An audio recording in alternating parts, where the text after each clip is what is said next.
Bien, sí, lo acabas de decir tú, ¿no? Los audios, por favor, los audios apaguen.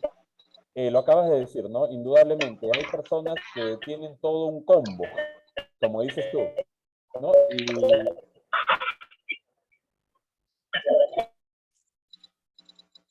ya, tienen todo un combo, ¿verdad? Tienen, de repente son antisociales y a la vez son antisociales e histriónicos, ¿ya? Más la adicción, ¿ya? Entonces a ellos se torna un poco más difícil. Yo siempre, cuando me llegan a mí pacientes, usuarios internos, residentes, ¿verdad? Que como tú lo dices, Coti, tienen un combo, entonces la primera parte del tratamiento tiene muchísimo, muchísimo, muchísimo, amigo mío, que ver, muchísimo tiene que ver el médico psiquiatra, porque si no se te fuga, o se te mata, o se te toma la lejía, te va a poner en apuros, ¿ya?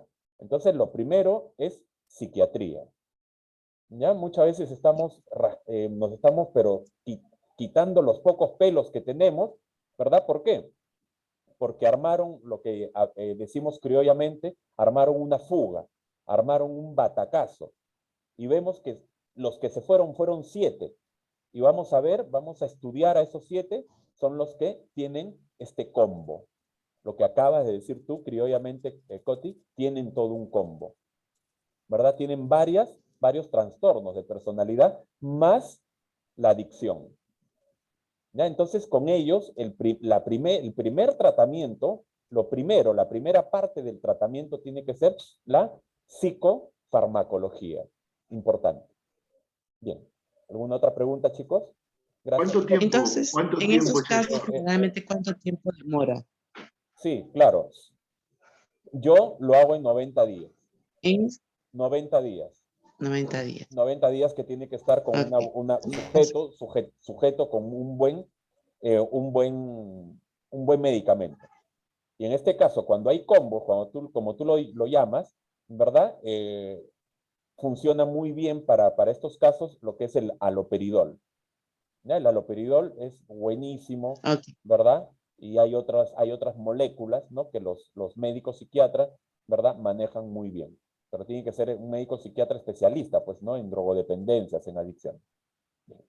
Listo. Lucho, Jorge, creo que ibas a Muchas hacer... gracias. Sí, a ti, Coti. Lucho, te escuchamos. Jorge, una consulta. Dos. Definitivamente cuando hay combos, ya se debe trabajar con un psiquiatra. ¿A partir de cuánto límite de personalidad estamos hablando de un combo?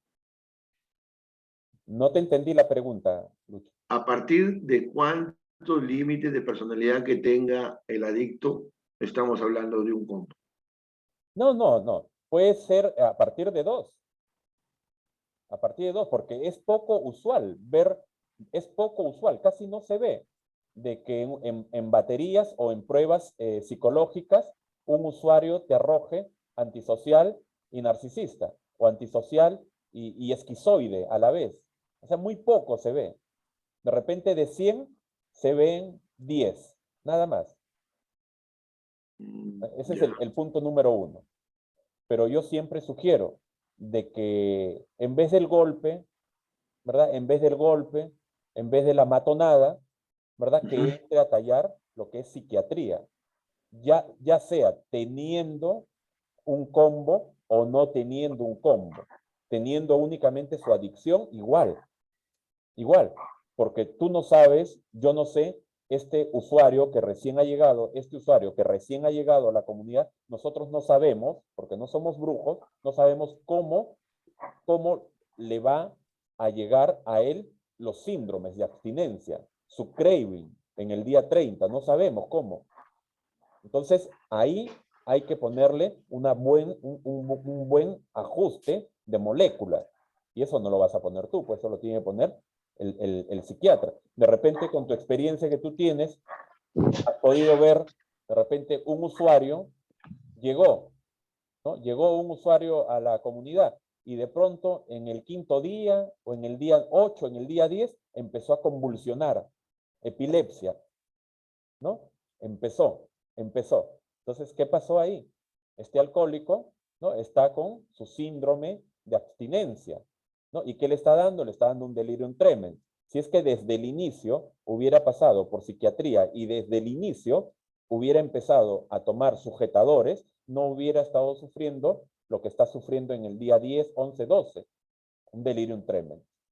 Javier Correa, buenas noches. Doctor, doctor, buenas noches, bendiciones. Un abrazo para Una ti. consultita, o sea, me está diciendo que un usuario en los primeros días siempre es recomendable que el psiquiatra lo medique para evitar eso, Sí, porque para en las evitar. comunidades terapéuticas, lamentablemente aquí en el Ecuador, en las comunidades terapéuticas se ve mucho eso de que falleció tal usuario porque no soportó la abstinencia, que paro cardiorrespiratorio. Le digo aquí en Ecuador, porque lamentablemente así se dan las cosas. Entonces, ese usuario con medicación psiquiátrica no tenía por qué haber llegado a un paro cardiorrespiratorio, pregunto. Claro, claro.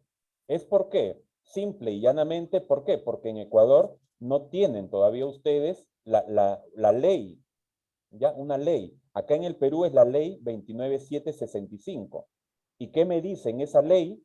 ¿Verdad? En esa ley, en el artículo 11, perdón, en el artículo 3 de la ley 29765, acá en el Perú, ¿qué me dice? De que la comunidad terapéutica tiene que tener una columna vertebral. ¿Y cuál es esa columna vertebral? El director general, el director administrativo, el médico psiquiatra. O sea, no es porque yo lo diga, es porque la ley, acá está la ley. Porque la ley acá en el Perú te lo dice. Si tú quieres abrir acá en el Perú una comunidad terapéutica, tienes que trabajar con un médico psiquiatra. Si no, no te doy, MINSA, Ministerio de Salud, ¿ok? No te da, ¿verdad? La autorización. Cedro, menos. De vida, menos. No te damos la autorización. Entonces la columna vertebral es director general, director administrativo, director médico, psiquiatra. Y viene ya el equipo terapéutico multidisciplinario. Eso lo vamos a ver. Esta ley era para verla el día de hoy, pero la vamos a ver en la otra semana. Qué importante es salvar la vida de un adicto, ¿verdad? Siendo preventivos. ¿Ok? Lucho, te escuchamos. Jorge, disculpa la pregunta. Supongamos que el usuario entra hoy día, ¿ya? Sabemos que puede venir distorsionado, sabemos que puede venir a haber consumido hace unas horas o no. ¿En cuánto tiempo tiene que ver el psiquiatra? ¿El mismo instante o el otro día? No, tú ya sabes, los que ya trabajamos o tenemos años en comunidad laborando, ya sabemos qué es lo que le vamos a dar o qué pastillita le vamos a dar al usuario los 4 o los 6 primeros días. Y después ya viene la entrevista con el psiquiatra, en el día 7, día 8. Cuando esté más lúcido. Cuando esté un poquito más lúcido. Sí. Perfecto, gracias. Sí. ¿Otra pregunta? Ninguna. Vamos con esto, chicos, que también va a venir para el examen. Disculpen. Muy bien. Esto. ¿Cuál es la diferencia? No han respondido bien. ¿Ya? Y por favor, creo de que ya es la última vez, chicos, que vamos a tocar este tema. ¿Ya? Porque ya esto lo tenemos que saber. ¿Ya? ¿Cuál es la diferencia entre vicio y adicción? ¿Ya? Diferencia. 4. Diferencia entre vicio. ¿Alguien me lo puede responder, por favor? Vicio y adicción. Sí, Coti, te escuchamos. Buenas noches. Ya, el vicio es algo como una mala costumbre, algo que se puede corregir. Y adicción es una enfermedad crónica que tiene síndrome de abstinencia, ¿no? Ya es algo orgánico. O sea, no es considerado como una enfermedad, no como una mala acción, ¿no? O sea, es una enfermedad. Bien, entonces ahí podemos decir de que te falta un poquitito nada más, de que la diferencia es de que tiene sintomatologías, ¿verdad? Eso me refería con el síndrome de abstinencia. Bueno, la Exacto. sintomatología, ¿no? Física. Sintomatologías físicas, ¿no? Muy bien, muy bien. Ahí está la respuesta, chicos. ¿Ya? El vicio, ¿verdad? Es un hábito, ¿no? Es un hábito que la persona lo puede dejar, mientras que la adicción, ¿verdad? La adicción es un sinnúmero de sintomatologías. En el vicio no hay sintomatología. Escúchame esta parte. Hace un momento, han traído, bueno, han llevado ya a la casa de varones, a Chosica, ya a un adolescente de 18 años de edad. La psicóloga lo ha evaluado, ¿verdad? Y al final, el jovencito, bueno, el adolescente, está en el consumo habitual, de buena familia, de buen colegio, ¿ya? Buenos padres, se torció, empezó a consumir en ese gran colegio de Lima. Bien, los padres quieren internarlo. Bien, ¿se le interna o no se le interna? Opiniones, por favor. No, no se le interna.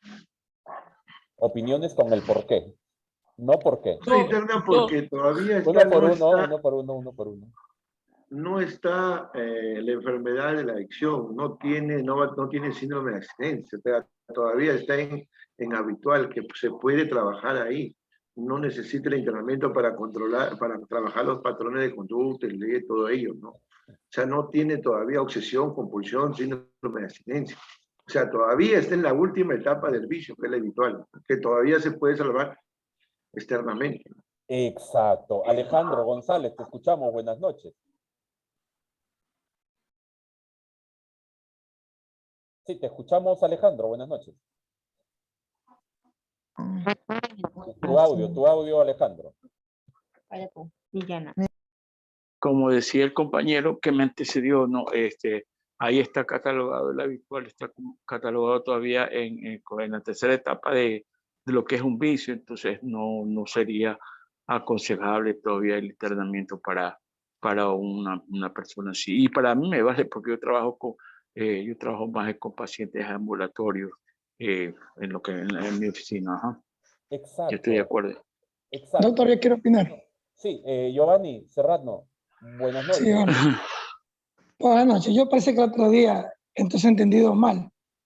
Cuando hablaba de la serotonina, que el cerebro es un compuesto químico, cuando genera angustia y deseo.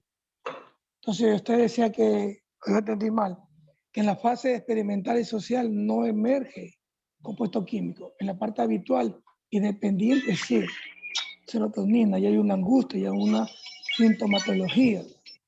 Y que en esas dos partes sí había un problema. En la experimental, que experimentó por primera vez, o en lo social, cuando se encontró con alguien de repente, y esas dos personas no tienen afectadas las áreas de su vida. Pero cuando es habitual, ya es un hábito, ya lo tiene un hábito, ya hay una sintomatología, ya hay compuesto que el cerebro expulsa, como es la serotonina. Ese es el ciclo en lo que es habitual y yo entendí mal, doctor. Gracias. Bien, excelente. Gracias, Giovanni. Muchísimas gracias. Bien, parece que entendiste mal. ¿Ya? Vamos a repasar esto un poquito rápidamente en menos de 3 minutos, ¿ya? El consumidor experimental es el sapo. Es el sapo, es el curioso. ¿Ya? Si es que por A o B él tiene, a ver. Si es que por A o B el cuerpo, el cerebro, le gustó dicha sustancia, ¿verdad? Va a seguir consumiéndola, ¿ya? Tomando en cuenta de que hay cerebros que vienen a este mundo con unos neurotransmisores llamados neurotransmisores CB1 y CB2, que es de la predisposición genética. Esos rapidito, ¿verdad? Consumen por primera vez y en menos de 2 meses ya están acá metidos en la enfermedad. ¿Ya? Pero vamos a hacer la suposición de que no está con estos neurotransmisores CB1, CB2, ¿no? Le gustó el cuerpo, va a pasar al consumo social, va a pasar a lo que es el consumo habitual. En el consumo habitual, lo único que se observa, chicos, lo único que se observa es los primeros deterioros en las diferentes áreas de vida. Acá, como el adolescente que han llevado hoy día allá a Chosica, ¿verdad? Ya tiene las primeras áreas de vida deteriorada. El área familiar, la familia, el papá y la mamá están ahí con lo internamos, no lo internamos, desconfían del adolescente. ¿Ya? En el área académica ha bajado totalmente su rendimiento, ya es un segundo área, área de vida que está deteriorando este adolescente. ¿Ya? Pero no está deteriorando todas sus áreas de vida, no está deteriorando todas sus áreas de vida, ¿ya? Acá en la habitualidad, Giovanni, no hay sintomatología, no hay síntomas, no hay ningún síntoma. Si el muchacho se toma la decisión de dejar de consumir, con su fuerza de voluntad, va a dejar de consumir con su fuerza de voluntad. O sea, va a ser fácil de poder dejar de consumir, ¿ya? Mientras que la persona que ha ingresado a la enfermedad, ¿verdad? Le va a ser difícil dejar de consumir con su fuerza de voluntad. Ya ahí tiene que aplicar lo que es la buena voluntad, tiene que someterse a un tratamiento, el tratamiento le va a salvar la vida. Ya, acá no, acá lo único que tiene que hacer es tratamiento ambulatorio. Ahora, no le hagas daño. O sea, por ganarte una mensualidad, no le hagas daño. Si tú sabes de que está en la habitualidad, no lo internes. Que haga tratamiento ambulatorio. Ya, que haga tratamiento ambulatorio. Ya, porque se han dado los casos, muchos casos, de que al internar, al que es habitual, sale más resentido. ¿Ya? Sale más resentido. ¿Ok? Listo. ¿Alguna pregunta? Gracias, doctor. ¿A ti? Bien, vamos con esto ahora. Vamos con esto. Comunidad terapéutica. Una consulta. Sí, Coti. Con este tema, ¿aló?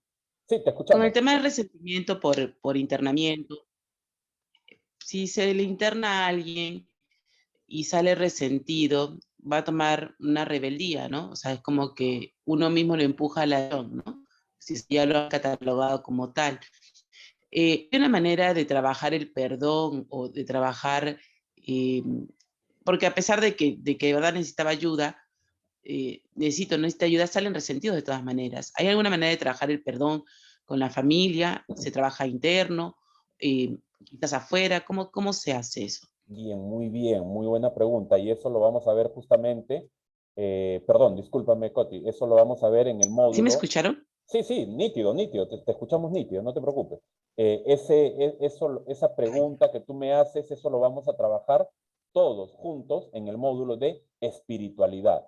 Yo siempre digo lo siguiente, préstenme atención. Yo siempre digo lo siguiente, que un usuario que sale de una comunidad terapéutica y se reinserta a la sociedad con resentimiento es porque el equipo terapéutico no trabajó con ese usuario. Simple. Es porque el consejero terapéutico certificado no trabajó con ese usuario. Porque ningún usuario puede reinsertarse a la sociedad con resentimientos a los padres, con resentimiento a la hermana, con resentimiento a la comunidad. Es porque el equipo terapéutico no trabajó. ¿Qué es lo que no trabajó, Coti? Y eso es lo que vamos a ver, ¿verdad? Dentro del modelaje comunidad terapéutica, se aborda el lado de espiritualidad, mediante los 12 pasos. Dentro del internamiento se trabajan únicamente los 5 primeros pasos. El sexto paso, séptimo paso, octavo, noveno, todo el resto de pasos hasta el paso 12, cuando ya el usuario esté reinsertado a la sociedad. Hay un paso que dice de esta manera, decidimos entregar nuestra vida y voluntad al cuidado de Dios tal como lo hemos concebido. Para ese paso hay exactamente 75 preguntas que el usuario tiene que resolver y los tiene que trabajar mediante coloquios individualmente, no con la psicóloga, no con el psicólogo, sino contigo, con el consejero terapéutico certificado. Y si el consejero terapéutico certificado no maneja los 12 pasos, entonces ese chico, ¿verdad?, va a salir resentido. Aparte, para evitar de que salga resentido, como tú lo dices, tiene que trabajar terapia individual con la psicóloga, cognitivo-conductual, reestructuración cognitiva, reestructurar sus pensamientos, reestructurar, más el tercer paso, ¿verdad? Más el segundo y tercer paso es importante. Más adelante, él va a tener que hacer una lista de enmiendas, ¿no? Entonces, es todo un trabajo, Coti, para evitar de que el usuario salga resentido y salga únicamente a meter golpe a la esposa, a meter golpe al papá, a la mamá, y buena justificación para irse nuevamente de parranda. ¿Ok? Bien, ¿alguna pregunta más con relación a ello? Ok, muchas gracias. A ti, Coti. Bien, esto de acá. Bien. La pregunta puede ser la siguiente, disculpa.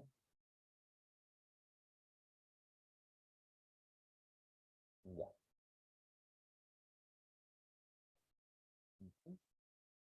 Bien. Características de la comunidad terapéutica según Navarro. ¿Ya? Características de la comunidad terapéutica según Navarro. Quiere dar la gripe, creo. Bien, entonces, Navarro, ¿verdad? Gran especialista, nos dice de que la comunidad terapéutica tiene que ser un centro residencial.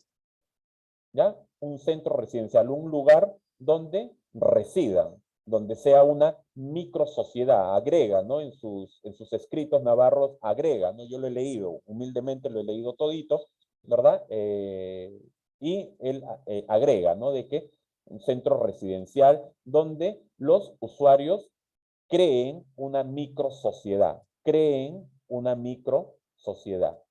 ¿no? Navarro agrega en el punto número 2 la meta, ¿no? Lograr el desarrollo personal en convivencia. O sea, la comunidad terapéutica tiene que tener una meta.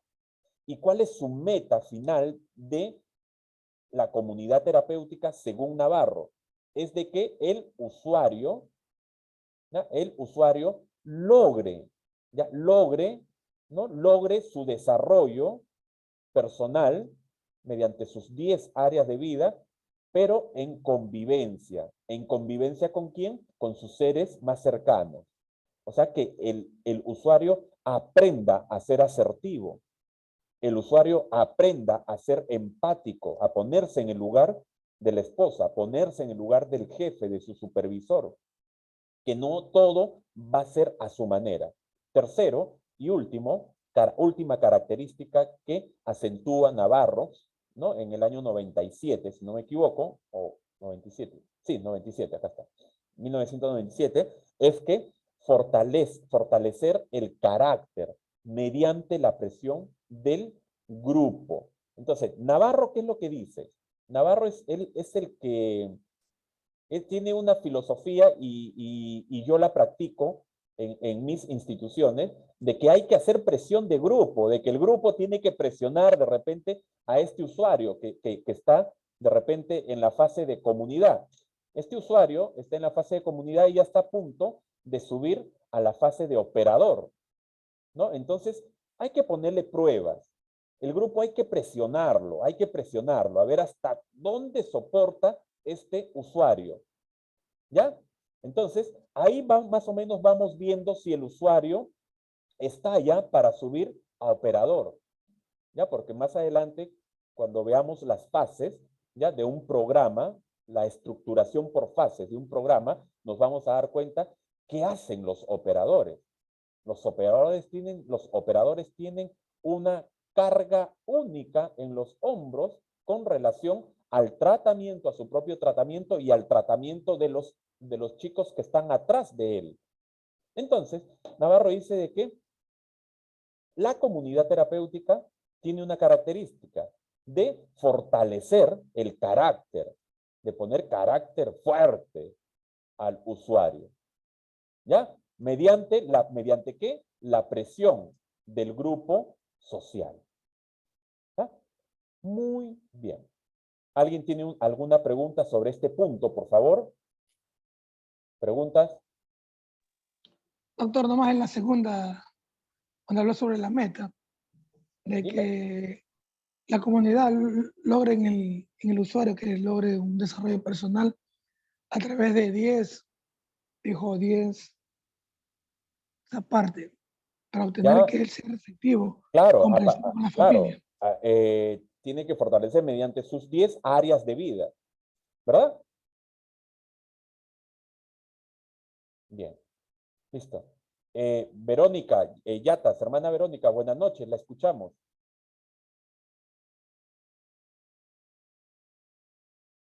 La escuchamos, hermana Verónica.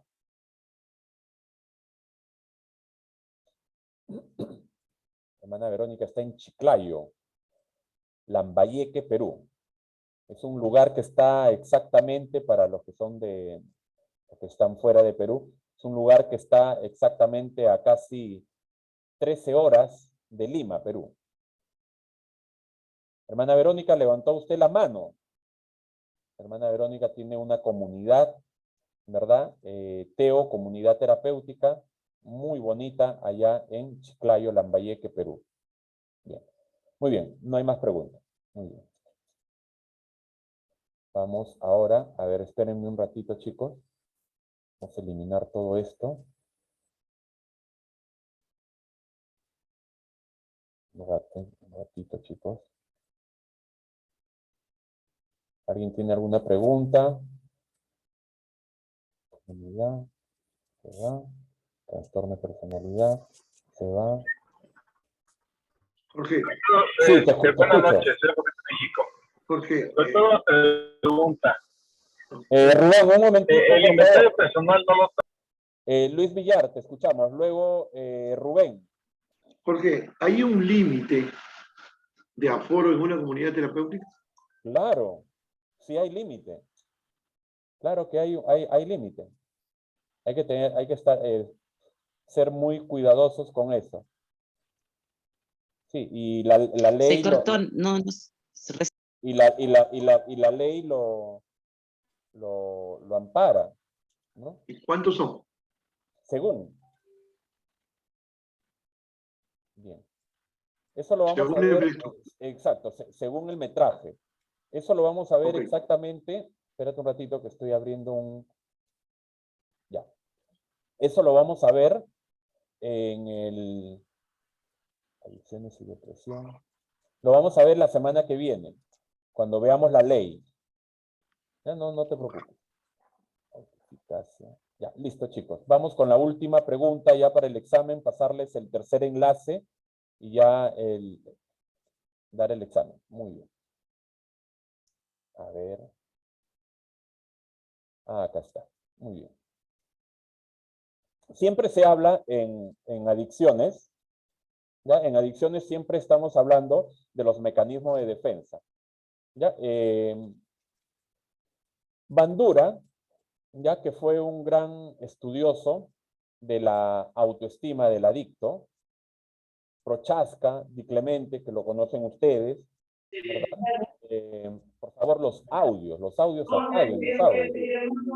Estamos avanzando, estamos esforzando. Prochaska, Di Clemente, Bandura, ya, el mismo Marlatt, ¿verdad? Mucho hablan de los mecanismos de defensa. Hay colegas, ya hay colegas de que dicen de que los mecanismos de defensa no existen. Bien, yo con casi 21 años trabajando en adicciones, yo digo de que sí existen. Vamos con los mecanismos de defensa según Gorski y Terence Gorski y Marlene Miller, ¿ya? En base a su manual, ¿ya? Tenemos, ¿verdad? Mecanismos de defensa como la negación, minimización, autoinstrucción, distorsión del enfoque, justificación, autoengaño, magnificación, futurización, racionalización, manipulación, victimización, acá, perdón, ¿sí? Minimización, victimización, proyección, indiferencia, autosuficiencia, pensamiento mágico, soñar despierto, pensamiento blanco y negro, perfeccionismo, inversión, intolerancia, distorsión, represión, sublimación, desplazamiento, regresión, aislamiento. Acá tenemos 24, exactamente 24 mecanismos de defensa. Entonces, la pregunta número 6, enumere 5 mecanismos de defensa.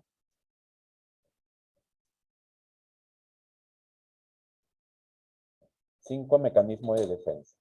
Enumere usted 5 mecanismos de defensa.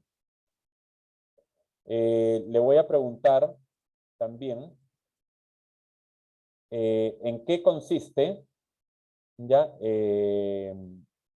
la proyección. 7. ¿En qué consiste o hable usted sobre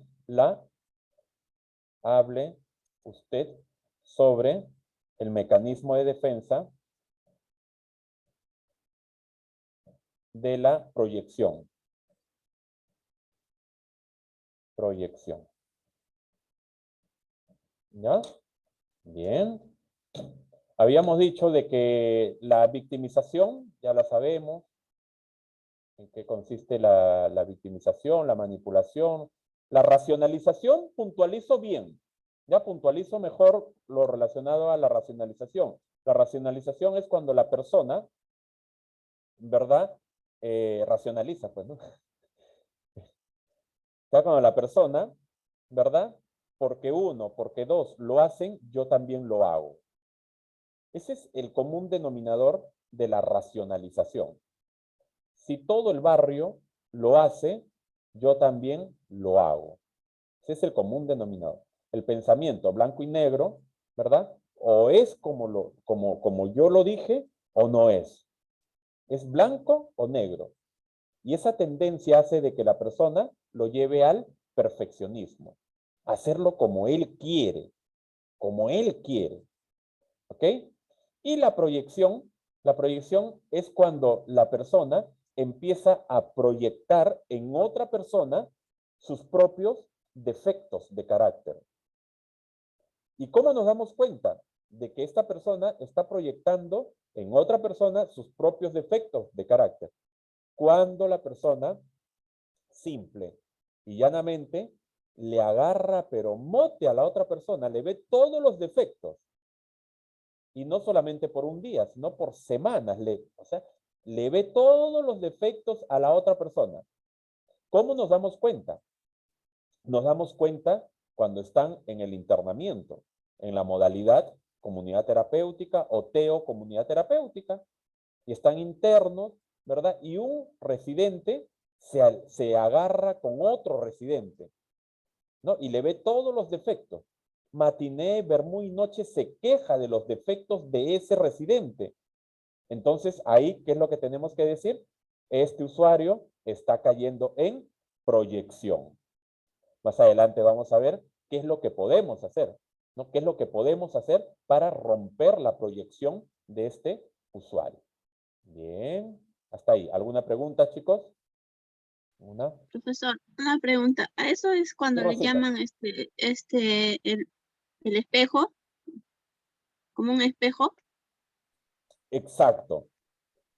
Claro, básicamente, en estos casos, como dices tú, espejo, claro, hay una terapia, grupal, del espejo, que eso lo vamos a ver más adelante. ¿Otra Gracias, doctor. pregunta? No hay más. Vamos Doctor, con la una última. pregunta. Sí, te escuchamos. Doctor, ¿existen terapias para romper cada uno de esos mecanismos de defensa activados en el usuario? Sí, y las tenemos que ¿Lo aprender vamos a ver acá. aquí? Sí, las tenemos que aprender acá. Exacto. ¿Por qué? Gracias. Porque la idea es de que en la fase, o mejor dicho, en el estadio motivacional de la preparación, ¿verdad? Ahí tenemos que preparar, nosotros tenemos que prepararlos a los chicos para que vayan a la acción. Y uno de esa forma de preparar es dándole algunas herramientas a los chicos para que vayan de una u otra manera desapareciendo, entre comillas, porque nosotros sabemos que defectos de carácter y los mecanismos de defensa son, ¿verdad? Conductas que de una u otra manera son arraigadas, se quedan bien pegados, se quedan pero súper archi mega pegados en la personalidad. ¿Ok? Pero tenemos que darles las herramientas a los chicos. ¿Ok? Sí hay herramientas. Una última consulta, profesor. Sí, te escuchamos. Eso de los mecanismos de defensa, así como lo tiene el adicto, también lo tienen los codependientes, la familia. Cuando nosotros trabajemos y atendamos en terapia en adicciones, ya sea con el adicto o con la familia, también también es como contagioso, también ¿cómo nosotros podemos liberar o separar que no se nos peguen esos mecanismos de defensa? Ya, en el caso tuyo como terapeuta, te hago la Como pregunta. terapeutas. Sí, ya, no. A ver, muy buena pregunta. Al inicio, ¿tú vas a dar consejería? No. O sea, en el caso por decir, tú vas a atender de manera ambulatoria. Si atiendes de manera ambulatoria, es un pecado mortal si la primera, segunda, tercera, cuarta sesión, ¿verdad? Haces tu consejería. Te voy a explicar en el tercer bloque. Vamos al tercer bloque que me quedan 30 segundos, ¿ok? Y vamos con el examen. Tercer bloque, por favor, y continuamos con la pregunta de Coti y con el examen, ¿ok?